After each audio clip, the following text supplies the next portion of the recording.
dhibee guutus laktu bidiru nama ceesisa garaan jaalat Yooyaa anaarfu jaallatamuuf kabajamtoota barattoota keenya baga nagaan gara yuunivarsiitii keenya adda dureessaatti nagaan dhuftanii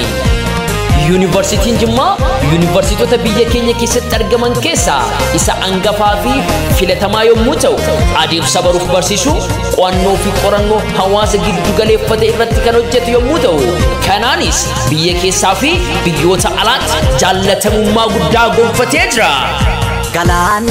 Yuunivarsiitiin keenyas yeroo hundumaa hawaasa keessa jira ergaa jedhuun kan beekamudha.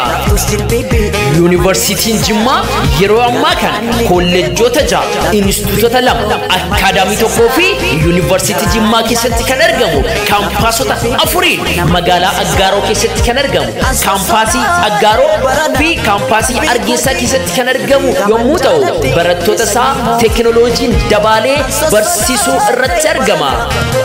Yuunivarsiitiin keenya barattoota 44,000 ol gosoota garagaraan baruu fi barsiisuu irratti kan argamu yommuu ta'u biyyoota adda addaa hedduu waliinis qindoominaan hojjechuudhaan sirna baruu fi barsiisuu qo'annoo fi qorannoo hawaasa giddu galeeffate kennuu irratti argama.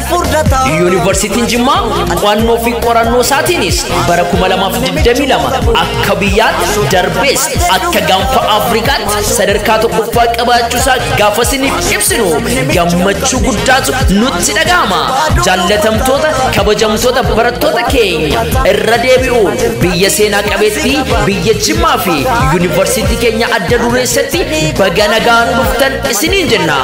Yuunivarsiitii Jimmaa biyyaan fagaanne yaada keessanii qophaa gunguma malee maraanne kan koolaphee sumaaf noogiituma natti taate kakka suusii buna wayya suusii buna addafanii danfisu maasoofi hafanii raffisu kan koolaphee sumaaf noogiituma natti taate kakka suusii buna wayya suusii buna dafanii danfisu maasoo dabnaan akkamiin callisu.